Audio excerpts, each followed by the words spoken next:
নমস্কার বন্ধুরা, খবর সন্ধান ইউটিউব চ্যানেলে আপনাদের প্রত্যেককে স্বাগত। আজকে 29 অক্টোবর 2025 সাল। এই মুহূর্তের সবথেকে গুরুত্বপূর্ণ আপডেট যে বাংলাতে প্রচণ্ড বৃষ্টির পূর্বাভাস রয়েছে এবং ঘূর্ণিঝড়ের যে আপডেট রয়েছে সেটা তো উপকূলে প্রবেশ করে গেছে, অর্থাৎ আঘাত হেনেছে।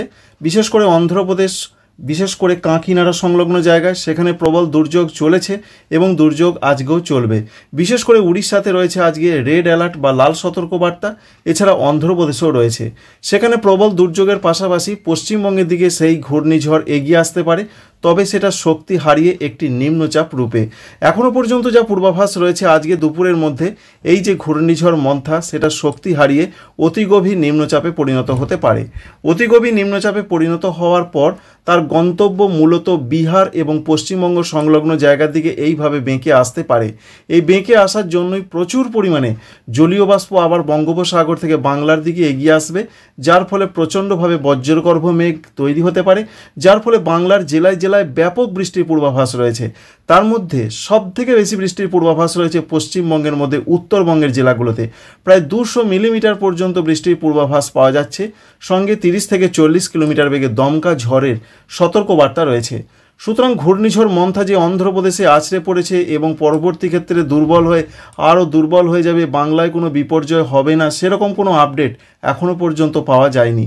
আর এই যে আপডেট পাওয়া যাচ্ছে এতে বেশি প্রভাব পড়বে কৃষির ক্ষেত্রে, কারণ এই মুহূর্তে পাকা ধানে মই দেওয়ার মতনই পরিস্থিতি রয়েছে।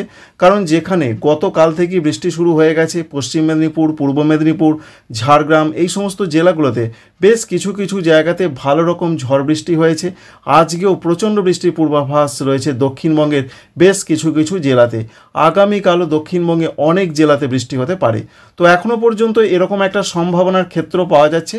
আমরা একবার দেখে নেবার চেষ্টা করব যে পরবর্তী সময় সিস্টেমটা কোথায় যেতে পারে, কিভাবে এগোতে পারে। আজকে যেটা দুপুরের মধ্যে আপডেট আমরা পাচ্ছি সেটা অন্ধ্রপ্রদেশ উপকূল পেরিয়ে আস্তে আস্তে ছত্তিশগড়ের দিকে প্রবেশ করার সম্ভাবনা রয়েছে এবং সেটা একটা অতি গভীর নিম্নচাপে পরিণত হবে। পরবর্তী ক্ষেত্রে দেখার চেষ্টা করব আজকে রাতের দিকে যা পূর্বাভাস ছত্তিশগড় এবং সংলগ্ন জায়গায় অবস্থান করবে, অর্থাৎ পূর্ব মধ্যপ্রদেশ সংলগ্ন জায়গায়। দেখতে পাচ্ছেন কিভাবে সিস্টেমটা এগোচ্ছে। প্রথমে আমরা দেখতে পেলাম যে ঠিক এইভাবে আঘাত আনার পর সিস্টেমটা কিন্তু এইভাবে চলে যায়, অনেক ক্ষেত্রে দেখা যায় সেটা কিন্তু যাবার সম্ভাবনা খুব কম। এখনও পর্যন্ত আমরা দেখতে পাচ্ছি উত্তর এবং উত্তর পশ্চিম দিকে বেশ কিছুটা এগোচ্ছে, অর্থাৎ 30 অক্টোবর পর্যন্ত এরকম একটা সম্ভাবনা থাকবে। তারপর কিন্তু আবার একটা বিরাট বাঁক নিতে পারে, আর এই বাঁকের জন্যই কিন্তু দুর্যোগটা বেশি আসতে পারে বাংলার ক্ষেত্রে। তো একবার দেখার চেষ্টা করব বাঁকটা কিভাবে নিচ্ছে এবং কোথায় আসার সম্ভাবনা। দেখুন এবার বাঁক নেওয়া যে নিচ্ছে সেটা আমরা অবশ্যই দেখতে পেলাম ম্যাপ থেকে। এবার আমরা দেখতে পাচ্ছি সিস্টেমটা থেকে যেভাবে এইভাবে এলো, এবার এইভাবে কিন্তু একটা বড় বাঁক নিচ্ছে উত্তর পূর্ব দিকে। আর এই বাঁক নেওয়ার ফলে উত্তর, বিশেষ করে উত্তরপ্রদেশ, পূর্ব উত্তরপ্রদেশ এবং সংলগ্ন বিহারের দিক থেকে আস্তে আস্তে বাংলা হয়ে সেটা বাংলাদেশ হয়ে এইভাবে উত্তর পূর্ব ভারতের দিকে এগোতে পারে। এর জন্যই দুর্যোগটা বেশি হতে পারে। এই রয়েছে যে ঘূর্ণিঝড় পরবর্তী সময়ে গভীর নিম্নচাপ বা নিম্নচাপ তার একটা আপডেট, সেটা কোন দিকে যেতে পারে। সব থেকে বড় ব্যাপার রয়েছে এই দিকে আসছে, কিন্তু সিস্টেমটা যদি এই দিকে চলে যেত তাহলে দুর্যোগটা কিন্তু মুম্বাই, কর্ণাটক, এছাড়া রয়েছে কঙ্কন, গোয়া এই দিকে হতো, কিন্তু সেটা যাচ্ছে না এখনও পর্যন্ত এরকম তথ্য। তবে আছড়ে পড়ার পর সম্পূর্ণভাবে তার গতিপথ যে কোনো দিকে হতে পারে। তবে এই মুহূর্তে এটাই কিন্তু সবথেকে সম্ভাব্য রয়েছে আবহাওয়া দপ্তর সূত্র বা বিভিন্ন মডেল সূত্র থেকে। তার আগে আপনাদের আরেকবার দেখিয়ে দিচ্ছি সিস্টেমটা কিভাবে আসছে। দেখুন আস্তে আস্তে সেটা পূর্ব উত্তরপ্রদেশ, পূর্ব মধ্যপ্রদেশ এইভাবে হয়ে বিহারের দিকে, পরবর্তী ক্ষেত্রে পশ্চিমবঙ্গের দিকে আসছে এবং পশ্চিমবঙ্গ হয়ে বাংলাদেশ এবং পরবর্তী ক্ষেত্রে উত্তর পূর্ব ভারতের দিকে সরে আস্তে আস্তে দুর্বল হয়ে নিঃশেষ হয়ে যাবে। কিন্তু নিঃশেষ হয়ে গেলে কি হবে, বাংলায় একটা বড় দুর্যোগ দিয়ে সেটা নিঃশেষ হতে পারে, এরকম একটা সম্ভাবনা রয়েছে। তো এবার আমরা আজকে সকাল থেকে দেখার চেষ্টা করব কোথায় কোথায় কেমন বৃষ্টিপাত হতে পারে। বৃষ্টির ক্ষেত্রে আবহাওয়া দপ্তরের পূর্বাভাসটা প্রথমেই জানতে হবে। তাদের যেটা আপডেট রয়েছে আমরা বাংলার বৃষ্টিটাকেই বেশি করে হাইলাইটস করছি, কারণ পশ্চিমবঙ্গের ক্ষেত্রে কী কী সমস্যা হতে পারে সেটাই আপনাদের দেখিয়ে থাকি। পশ্চিমবঙ্গের ক্ষেত্রে যে আপডেট রয়েছে আজকে ভারী বৃষ্টির সম্ভাবনা রয়েছে বেশ কয়েকটি জেলাতে। তো সমস্ত জায়গাতেই যে ভারী বৃষ্টি হবে সেরকম কথা কিন্তু আবহাওয়া দপ্তর জানাচ্ছেন না। বিশেষ করে রয়েছে যেমন পূর্ব মেদিনীপুর, পশ্চিম মেদিনীপুর, ঝাড়গ্রাম, দক্ষিণ 24 পরগনা এই জেলাগুলো থেকে ভারী বৃষ্টি হতে পারে। অন্যান্য দক্ষিণবঙ্গের প্রত্যেকটা জেলা কলকাতা, হাওড়া, হুগলি, এছাড়া রয়েছে পূর্ব বর্ধমান, পশ্চিম বর্ধমান, সঙ্গে রয়েছে অন্যান্য এখনও জায়গা বীরভূম, মুর্শিদাবাদ, এদিকে হালকা মাঝারি বিক্ষিপ্ত বৃষ্টি হবে। দমকা ঝোড়ো হাওয়াটা বেশি থাকবে 24 পরগনা, মেদিনীপুরের দিকে প্রায় 40 কোথাও বা 45 কিলোমিটার গাস্টিং মোডে হতে পারে। অন্যান্য জেলাগুলোতে 30 থেকে 40 কিলোমিটার বেগে ঝোড়ো হওয়ার সম্ভাবনা রয়েছে। আমরা দুপুর থেকে রাতের মধ্যে দেখার চেষ্টা করব, তাতে আমরা দেখতে পাচ্ছি বৃষ্টিটা আরও বাড়তে পারে, বিশেষ করে দুপুরের পর থেকে সম্ভাবনা বেশি রয়েছে। যেটা আমরা দেখতে পাচ্ছি বীরভূম, মুর্শিদাবাদ একটু মাঝারি থেকে 2-1 পশলা ভারী বৃষ্টির চান্স দেখা যাচ্ছে। অন্যদিকে ঝাড়খণ্ড, উত্তর ঝাড়খণ্ডে একটু মাঝারি থেকে ভারী বৃষ্টি হতে পারে। এছাড়া পশ্চিমবঙ্গের উত্তরবঙ্গে আজকে তেমন বৃষ্টির সম্ভাবনা নেই, হালকা মাঝারি হতে পারে উত্তর দিনাজপুর, দক্ষিণ দিনাজপুর, মালদহ জেলার দিকে। ওপরের দিকে জেলাগুলো দার্জিলিং, কালিম্পং, জলপাইগুড়ি, কুচবিহার, আলিপুরদুয়ারে সেরকম বড় ধরনের সমস্যাটা আজকে নেই। সমস্যাটা তৈরি হবে আগামীকাল রাত থেকে। বাংলাদেশের ক্ষেত্রে যেটা জানা যাচ্ছে মূলত হালকা মাঝারি বৃষ্টির সম্ভাবনা রয়েছে, যেমন বরিশাল, খুলনা, সাতক্ষীরা, যশোর, শ্যামনগর, এছাড়া পাবনা, বগুড়া, মেহেরপুর, রাজশাহী, ঢাকা, এই সমস্ত জায়গাতে বিক্ষিপ্ত হালকা মাঝারি বৃষ্টি হবে। এছাড়া সিলেট এবং চট্টগ্রামের দিকে বৃষ্টিটা একটু কম হবার চান্স বা সম্ভাবনা রয়েছে, এবং রংপুরের দিকেও সেটা আজকে। তবে রংপুরও ব্যাপক বৃষ্টি আসবে বেশ কয়েক ঘন্টা পর, বিশেষ করে 24 থেকে 48 ঘন্টার মধ্যে। এবার আমরা দেখার চেষ্টা করব যে 30 তারিখের কি আপডেট রয়েছে। 30 তারিখের যে আপডেট, যেটা আপনাদের বললাম উত্তরবঙ্গের দিকে বৃষ্টি বাড়বে।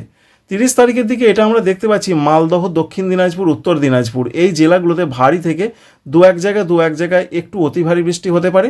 সঙ্গে বাংলাদেশের ক্ষেত্রে রংপুর বিভাগের দিকে প্রচণ্ড বৃষ্টির পূর্বাভাস রয়েছে। পশ্চিমবঙ্গের ক্ষেত্রে 30 তারিখে কি হতে পারে, আবহাওয়া দপ্তর যেটা জানাচ্ছেন সেটা একবার আপনাদের জানিয়ে দিই। তাদের যেটা আপডেট রয়েছে, যদিও সেই আপডেট এখানে কিছুটা দেখা যাচ্ছে, তাদের যেটা আপডেট তারা বলছেন মূলত বৃষ্টি বেশি হবে, ভারী বৃষ্টির সম্ভাবনা রয়েছে 30 তারিখের দিকে বৃহস্পতিবার। তার মধ্যে রয়েছে পুরুলিয়া, পশ্চিম বর্ধমান, বীরভূম, মুর্শিদাবাদ, এই 4টি জেলাতে ভারী বৃষ্টি হতে পারে 30 তারিখে। দক্ষিণবঙ্গের ক্ষেত্রে এরকমই একটা পূর্বাভাস আমরা পাচ্ছি। অন্যদিকে ঝাড়খণ্ড, উত্তর ঝাড়খণ্ডে ভারী বৃষ্টির চান্স রয়েছে 30 তারিখের দিকে। কিন্তু 30 তারিখের দিকে এটা আবহাওয়া দপ্তর জানাচ্ছেন যে অধিকাংশ জায়গায় বৃষ্টি হবে, তবে উত্তর 24 পরগনা, দক্ষিণ 24 পরগনা, পূর্ব মেদিনীপুর, পশ্চিম মেদিনীপুর, ঝাড়গ্রাম, বাঁকুড়া, কলকাতা, হাওড়া, হুগলি, এই জেলাগুলোতে হালকা মাঝারি বৃষ্টি হবে। বৃষ্টিটা বেশি হবে উত্তরবঙ্গ লাগোয়া জেলাতে, যেটা বললাম আপনাদের বীরভূম, মুর্শিদাবাদ, সঙ্গে পশ্চিম বর্ধমান, পুরুলিয়া, এই জেলাগুলোতে ভারী বৃষ্টি হতে পারে। আর যেটা আপডেট আমরা পাচ্ছি ঝাড়খণ্ড বেশ ভালো রকম বৃষ্টি হবে। 30 তারিখে রাতের দিকের যা পূর্বাভাস রয়েছে বৃষ্টির সম্ভাবনা কতটা দেখার চেষ্টা করব। 30 তারিখ রাতের দিকে উত্তরবঙ্গে বৃষ্টি প্রচণ্ডভাবে বাড়বে, কিন্তু 30 তারিখ রাতের দিকে দেখুন দক্ষিণবঙ্গের দিকে ততটা বৃষ্টি কিন্তু আমরা লক্ষ্য করতে পারছি না। আর যেটা আপনাদের বললাম সিস্টেমটাও কিন্তু আস্তে আস্তে এগিয়ে আসছে, মধ্যপ্রদেশ, পূর্ব উত্তরপ্রদেশ হয়ে বিহারের দিকে এগিয়ে আসছে। দেখুন এই মুহূর্তে ঠিক এই জায়গায় অবস্থান করছে। আর 31 তারিখের দিকে যা পূর্বাভাস, উত্তরবঙ্গের জেলাগুলোতে অরেঞ্জ অ্যালার্ট জারি রয়েছে, প্রচণ্ড 200 মিলিমিটার বা কোথাও তার বেশি বৃষ্টিপাত হতে পারে, এটা আবহাওয়া দপ্তরের পূর্বাভাস। ঠিক তেমনটাই দেখা যাচ্ছে দার্জিলিং, কালিম্পং, জলপাইগুড়ি, কুচবিহার, আলিপুরদুয়ার, এই জেলাগুলোতে ভারী থেকে অতি ভারী বৃষ্টি হবে। সঙ্গে রয়েছে আসাম, উত্তর পশ্চিম আসাম, যেমন রয়েছে গোয়ালপাড়া, গুয়াহাটি, বরপেটা, প্রচণ্ড বৃষ্টি হতে পারে। বাংলাদেশের রংপুরের দিকে ভারী থেকে 2-1 জায়গায় অতি ভারী বৃষ্টি হতে পারে, রংপুর, দিনাজপুর, তেঁতুলিয়া, এই সমস্ত জায়গাগুলোতে। এছাড়া পশ্চিমবঙ্গের ক্ষেত্রে অন্যান্য জেলাগুলো যেমন রয়েছে উত্তরবঙ্গের নিচের দিকে, যেমন মালদা, দক্ষিণ দিনাজপুর, উত্তর দিনাজপুর, এখানে ভারী বৃষ্টি হতে পারে। সুতরাং 31 তারিখে অতি ভারী বৃষ্টিটা দার্জিলিং, কালিম্পং, জলপাইগুড়িতে হবে, এটা জানিয়েছেন আবহাওয়া দপ্তর। কিন্তু 31 তারিখে দক্ষিণবঙ্গে কি হবে, দক্ষিণবঙ্গে তেমনটা বৃষ্টির সম্ভাবনা নেই। বিশেষ করে কলকাতা, হাওড়া, হুগলি, 24 পরগনা, মেদিনীপুর, ঝাড়গ্রাম, বাঁকুড়া, এই জেলাগুলোর দিকে মূলত হালকা 2-1 জায়গায় হালকা মাঝারি হবে, বিরাট কোনো বৃষ্টি হবে না। বৃষ্টিটা 31 তারিখে যেটা বলা হয়েছে মূলত বেশি বৃষ্টি হতে পারে বীরভূম, মুর্শিদাবাদ জেলাতে। কিছু কিছু জায়গা ভারী বৃষ্টি হবে, আর হালকা মাঝারি বৃষ্টি হবে পূর্ব বর্ধমান, পশ্চিম বর্ধমান, এছাড়া রয়েছে নদিয়া, এখানে হালকা বৃষ্টি হতে পারে। আর পূর্ব বর্ধমানের সামগ্রিকভাবে যে আপডেটটা আমরা পাচ্ছি, আগে বলা হয়েছিল যে পূর্ব বর্ধমানে 30 তারিখে ভারী বৃষ্টি হবে। নতুন আপডেটে আলিপুর আবহাওয়া দপ্তর জানাচ্ছেন না, পূর্ব বর্ধমানে মাঝারি হতে পারে, হালকা মাঝারি হতে পারে, কিন্তু ভারী বৃষ্টিটা হবে পশ্চিম বর্ধমানে। এবার পশ্চিম বর্ধমান সংলগ্ন পূর্ব বর্ধমানে কোনো কোনো জায়গায় হতে পারে। তো এখান থেকে আমরা কি জিস্ট হিসাবে পাচ্ছি, দক্ষিণবঙ্গের আপডেটটা পাচ্ছি। মূলত দক্ষিণবঙ্গে ভারী বৃষ্টির সম্ভাবনা রয়েছে আজকে, যেমন দক্ষিণ 24 পরগনা, পূর্ব মেদিনীপুর, পশ্চিম মেদিনীপুর, ঝাড়গ্রাম। আগামীকাল ভারী বৃষ্টি হতে পারে দক্ষিণবঙ্গে পুরুলিয়া, পশ্চিম বর্ধমান, বীরভূম, মুর্শিদাবাদ। আগামী পরশুর যে আপডেট রয়েছে অর্থাৎ শুক্রবারের ক্ষেত্রে, সেটা ভারী বৃষ্টি হতে পারে বীরভূম এবং মুর্শিদাবাদ জেলাতে, এই দুটো জেলাতে সম্ভাবনা রয়েছে। এবং 31 তারিখে অন্যান্য কলকাতা সংলগ্ন জেলাগুলোতে বৃষ্টি ততটা হবে না। এবং পরবর্তী ক্ষেত্রে যে আপডেট আমরা পাচ্ছি উত্তরবঙ্গের জন্য ভয়ঙ্কর পরিস্থিতি। 31 তারিখে তো ভারী অতি ভারী বৃষ্টি বলেছেন আবহাওয়া দপ্তর, কিন্তু দেখুন সিস্টেমটা আস্তে আস্তে এগিয়ে আসছে বিহার হয়ে বাংলার দিকে, যার ফলে 1 তারিখ নভেম্বরের 1 তারিখে যা পরিস্থিতি উত্তরবঙ্গের প্রত্যেকটা জেলা ভাসতে পারে যেভাবে আমরা দেখতে পাচ্ছি, সেটাই আপনাদের জানাচ্ছি। কৃষির তো মারাত্মক ক্ষতি হতে পারে। সঙ্গে বৃষ্টির যা পরিমাপ প্রায় 48 থেকে 50 মিলিমিটার এখানে দেখা যাচ্ছে, তবে এটা কিন্তু সবসময় ঠিক দেখায় না। তবে আবহাওয়া দপ্তর যারা জানিয়েছেন প্রায় 200 মিলিমিটারের কাছাকাছি বৃষ্টি হতে পারে পাহাড়ি এলাকাগুলো বা কয়েকটি জায়গাতে, সব জায়গায় কিন্তু 200 মিলিমিটার বৃষ্টি হবে না।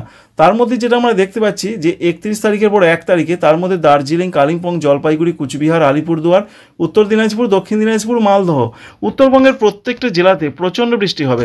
সঙ্গে দেখুন বাংলাদেশের রংপুর বিভাগ, এখানেও কিন্তু পশ্চিমবঙ্গের উত্তরবঙ্গের মতনই এক্সট্রিমলি পর্যায়ে বৃষ্টি হতে পারে, অর্থাৎ অতি ভারী থেকেও বেশি বৃষ্টি, 200 মিলিমিটারেরও বেশি বৃষ্টিপাত এখানে দেখা যাচ্ছে যেভাবে পরিস্থিতি। তবে এখানে কাউন্ট করলে 200 মিলিমিটার কিন্তু দেখা যাচ্ছে না, সেটাও আপনাদের জানিয়ে দিচ্ছি। এখানে কতটা দেখা যাচ্ছে দেখুন, এখানে 33, 34 এরকম দেখা যাচ্ছে। যাই হোক, একটা লাল যে ভাবটা রয়েছে এখানে কিন্তু প্রচণ্ড বৃষ্টি হতে পারে।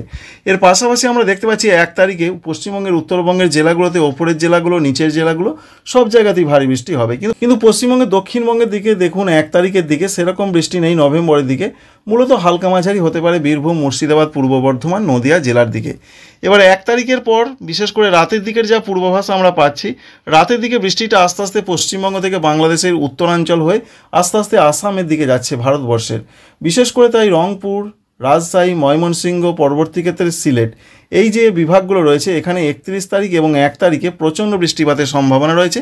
আর আসামের ক্ষেত্রে গোয়ালপাড়া, গুয়াহাটি, বরপেটা এই সমস্ত জায়গায় প্রচণ্ড বৃষ্টিপাতের একটা সম্ভাবনা রয়েছে। 2 তারিখের দিকে বৃষ্টিটা সমগ্র পশ্চিমবঙ্গের উত্তরবঙ্গ থেকে সরে যাবে, আবহাওয়ার মুক্তিলাভ ঘটবে।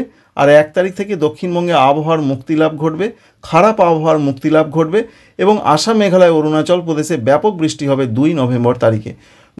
এবং 2 তারিখের দিকে যা পূর্বাভাস রয়েছে আসাম, মেঘালয়, অরুণাচল প্রদেশ ব্যাপক বৃষ্টি, মাঝারি ভারী অতি ভারী বৃষ্টির সম্ভাবনা। গোয়ালপাড়া, গুয়াহাটি, দিসপুর, জোরহাট, এছাড়া রয়েছে শিলচর, এছাড়া রয়েছে শিলং, এই সমস্ত জায়গাতে প্রচণ্ড বৃষ্টি হবে। ত্রিপুরার দিকেও মাঝারি থেকে 2-1 জায়গায় একটু মাঝারি ভারী চান্স রয়েছে, সেটা রয়েছে 2 থেকে 3 তারিখের মধ্যে। তবে মূলত হালকা মাঝারি থেকে 2-1 জায়গা ভারী হতে পারে। আর সিস্টেমটা আমরা দেখতে পাচ্ছি 2 তারিখের দিকে বাংলাদেশের উত্তরাঞ্চলের দিকে রয়েছে এই মুহূর্তে, অবশ্যই আপনারা সেটা লক্ষ্য করতে পারছেন। এই যে এর ফলে কিন্তু বাংলাদেশের ক্ষেত্রেও হালকা মাঝারি বৃষ্টিটা 2 তারিখের দিকে চলবে। আর 3 তারিখের দিকে যা পূর্বাভাস, বাংলাদেশ থেকে বৃষ্টিটা সরে যাবে, শুধুমাত্র হবে বাংলাদেশের চট্টগ্রাম, ভারতবর্ষের মিজোরামের দিকে বিক্ষিপ্ত বৃষ্টি হবে। এখান থেকে যেটা আমরা বুঝতে পারলাম যে সিস্টেমটা বাঁক নেওয়ার জন্যই বাংলায় বৃষ্টিটা হবে, তবে সেটা নিম্নচাপ আকারে বাঁক নেবে। ঘূর্ণিঝড় কিন্তু আছড়ে পড়ার পর দুর্বল হতে শুরু করেছে। ঘূর্ণিঝড় কিন্তু বাংলার দিকে আসবে না, তার পরবর্তী সময় ঘূর্ণিঝড়টাই আসবে, সেটা শক্তি হারাতে একটি নিম্নচাপ রূপে। এই রয়েছে মোটামুটিভাবে যে এখনও পর্যন্ত আমরা আপডেটটা পেলাম, সেটা আপনাদের সঙ্গে শেয়ার করলাম। তো পরবর্তী সময়ে কোথায় কেমন আবহাওয়া থাকতে পারে সেটা পরবর্তী ক্ষেত্রে আপনাদের জানিয়ে দেওয়ার চেষ্টা করব। এবং ঘূর্ণিঝড় পরবর্তী সময়ের যে আপডেট আমরা পাচ্ছি বঙ্গোপসাগরের দিকে, আর সেরকম বড় ধরনের কোনো সিস্টেম নেই। তাই 3 তারিখ থেকে আবহাওয়াতে ব্যাপক কোনো আর খারাপ পরিবর্তন আসবে না। কিন্তু যেভাবে পরিবর্তনটা এসেছে, বিশেষ করে অন্ধ্রপ্রদেশ, সঙ্গে রয়েছে অন্যান্য জায়গা, বিশেষ করে ছত্তিশগড়, এছাড়া উড়িষ্যা, সঙ্গে রায়লসীমা, তেলেঙ্গানা, এখানে সঙ্গে তামিলনাড়ুতে যেভাবে দুর্যোগ হয়েছে, জনজীবন বিপর্যস্ত হয়ে গেছে, সম্পদ, মানুষ এবং কৃষির ক্ষেত্রে যেভাবে ক্ষতি হয়েছে, সে ক্ষতি কিন্তু আর পূরণ করার নয়।